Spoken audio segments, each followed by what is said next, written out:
Welcome back to Born to Praise TV channel. We are created. Ang ano na ay ibutang dire nga Happy Mother's Day. Tungod kay ning bulana nagsaulog ang kalibutan sa Mother's Day.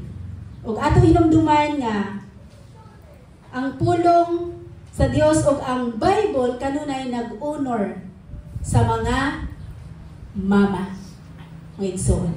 So ato hinumduman tungod kay importante nga ang usa ka inahan mailhan kung tinuod siya nga inahan. Kung tinuod siya nga gibutang sa iyang posisyon nga inahan ug unsaon niya pag-alagad sa tibok pamilya samtang siya nahimo nga inahan. Ug daghan kaayo nga mga mama diya sa Bible nga gisulat nga igsuon about sa mga ginikanan nga nahimong inahan. Like Sarah, Rebecca, nga igsuon, daghan kaayo. Apan karon pili kita sa maong pulong nga sa kinabuhi ni Hana. Ug ato nasayran nga kini si Hana usa ka asawa ni Elkana og gisgot diri nga ang asawa ni Elkana duha ka buok. So basin makaingon mo nga apil dira di ay duha ka buok asawahon na mga lalaki diha. Wala ta nag-promote nga duha ka buok inyo asawa. Wala ta nag-promote ni Ana. Nganong nahisgot ni siya nga duha ilang asawa tungod kay kani adto once nga ang asawa dili makapanganak makaluluoy. Muna nga mangita sila lain nga makahatag sila og anak. Mao na mga igsuon. Pero sa atong sitwasyon karon dili na pwede nato nga buhaton. Og ang kinabuhi diri mga igsuon nga ngayon nato hisgutan, tan-awon nato kung unsa ang kinabuhing Dios nun sa usa ka mama. Og dili lang sa usa ka mama, kun dili sa usa ka pamilya, og dili lang kay sa pamilya, kun dili sa mga amahan usab. So ato lantawon unsa ang relasyon nato sa Ginoo. Makaingon unya ning mga batan-on diri labi na katong naay mga uyab. Before ta nagmama, gikan ta sa bata, gikan sa bata, nag-teenager, gikan sa teenager na himo nga hamtong-hangtod nangita og uyab. Dayon sa diyang nana ka, minyo na ka, nakapanganak ka, diha ka mahimong mama. So saan na itong pagpangita sa Diyos nun nga mama?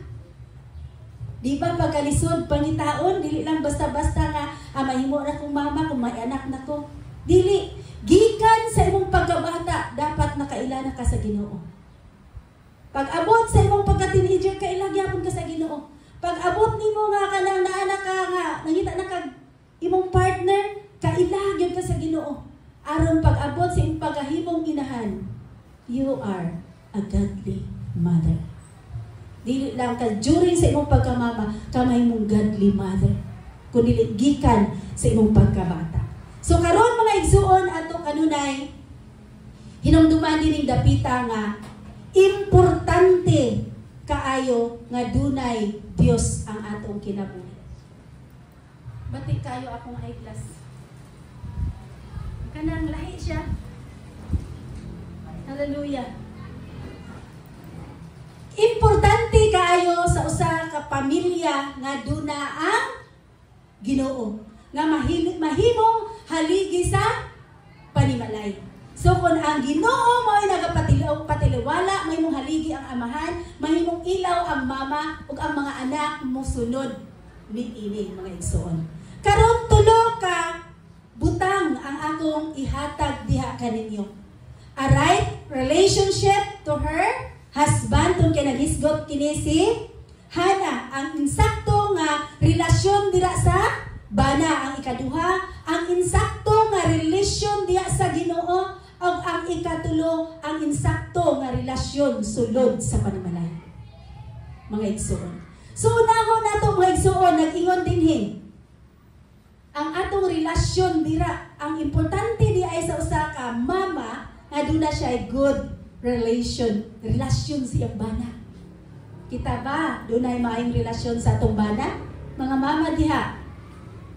Wala man nadala ang bana. Pipila lang ka mama na ay bana dining dapita. So usa ka pangutana. Asa naman atong mga bana? Nga sa panahon gikasal ta, duha man ta. Di ba? Gi-bless ta ni Lord sa panahon sa pagkasal, sa panahon sa panag-uyab. Mag-uyab pa lang nga, gunitay maayo asa paingon. Pero pag alagad na sa Ginoo, binagsahay na tani. Sound good? Na magbinagsarata sa pag-alagad nato sa Ginoo? Usa ni siya kaminsahe nga ngayon nato makatunan. Unsa gi hisgot dire sa gibasa nato? Matag tuig mag-adtuan si Elkana. Si Elkana bana sa silo aron pagsimba o paghalad o mananap nga sunugon ngadto sa Ginoo nga labing gamhanan. Kinsa ang si Elkana? Bana. Sa ato pa ang bana mag-una nga mamuhat mangliho sa usa ka panimalay mag-ila sa Ginoo. Nagbaklay sila. Nagdala pa jud og mananap aron ihalad nga sunugon. So nanang nagkuyog man sila nagsimba tungod kay maayo ilang relasyon, isip, bana ug asawa. Kita usay maayo good kay tag relasyon sa panahon na sa uyab. Mao ni nga iginahanglan nato mathunan. Tun-an. Bisan tuod iya asawa duha ka buok. Kuyog sila tanan, lakaw. Nganuman, doon na sila kahadlok sa Ginoo. Kita, doon na ba tayo kahadlok sa Ginoo? Mahadlok raman tayo na tayo bugas, pero wala tayo hadlok sa Ginoo. Mahadlok tayo muna sudan, mahadlok tayo kung wala tayo gikinahanglan ng mga butang. Pero wala tayo kahadlok sa Ginoo. Kaya kung doon na tayo kahadlok sa Ginoo, dili ta gusto nga dili nato maila ang Ginoo. Naa siya maayong relasyon. Kaya kung wala siya maayong relasyon, si Hana, bahala ka, ikaw na simba nito. Wala biya ko'y anak, wala akong kitagan sa Ginoo anak, bahala ka. Ikaw na kamura doon ni Pinina, kasi ni Pinina na anak, ako wala. Pero wala, ano man, naa sila good relationship. Ikaw, basi pa na sa imong pag-ari diri karon, nagbugno pa mo sa imong bana. Kaya dili mo sugot nga simbahon ang Ginoo. Pero kani, isip pagtulunan nato. Asa mag-una ang may relasyon diha sa bana. Una, kung mangita mo ka ng mga batan-on, di ako mangita mo bana, unahag, lantaw, kung doon na ba na siya nakig-uyab ba na siya sa Ginoo. Kung wala, it's useless. Ang bayi po, kung wala na siya relasyon nga tinuray sa Ginoo, it's useless. Matod pa sa Proverbs, ang pinakagwapa nga babayi, ang babayi nga dunay kahadlok sa Ginoo. Mag-unsa man ang imong daghan kwarta, imong kadato kung wala kay kahadlok sa Ginoo. Mag-unsa man ang imong kaanyag kung wala kay kahadlok sa Ginoo. Apan kung duna kay kahadlok sa Ginoo, ingon si Paul, submit to your husband. Musabmitar ka. Then kung ang bana na kahadlok sa Ginoo, love your wife. So, naay good relationship. Unsa na itabo sa atong kalibutan karon? Do na by good relationship? Ang matag panimalay? Wala. Because ang pulong nga madunggan, musalog sa dalunggan, mo gawas rapod sa dalunggan. Dili dato kinabuhi. Samtang isulti ang pulo sa Ginoo, ising-isit pag-abot sa balay, walay aplikasyon. Ano man. Mahadlok ta sa atong bana, pero wala tayong kahadlok sa Ginoo. Kinsa una na itong kahadlokan? Ang Diyos. Kay ang Diyos, mao'y mamuhat.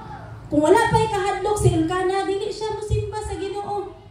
Kung wala pa'y kahadlok si Hana, di siya musimba sa Ginoo. So we need to have a good relationship.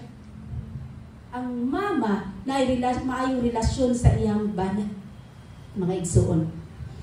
O kanunay silang nagsimba sa Ginoo. Kanunay siyang nituo sa ilang sulod, silang kasing-kasing o sa ilang una-una nga simbahon jud nila ang Ginoo. Matag tuig ang gingon dinhi. Pero sa atong sitwasyon karon, matag adlaw nato ilhon ang Ginoo. Duolon ang Ginoo. Then sa ato ang